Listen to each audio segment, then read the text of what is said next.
The Bible specifically lists three categories of sons of God, two of them being plural, sons of God, one of them being singular, Son of God. In the first category of the biblical sons of God, the Bible is referring to the fallen angels. Genesis chapter 6 verse 1. Genesis chapter 6 verse 4 talks about the Nephilim, taken from the Hebrew nafal, meaning to fall. Job chapter 1 verse 6. Job chapter 2 verse 1. Job chapter 38 verse 3 to verse 7 talks about the former inhabitants of heaven.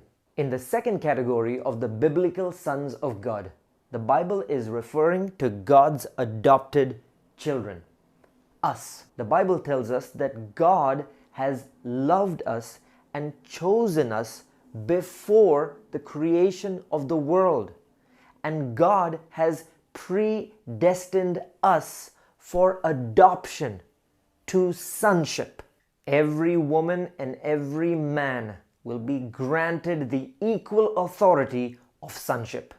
In the third category of the biblical sons of God, the Bible refers to Jesus as the only begotten Son. Jesus confirms that he referred to himself as the Son of God.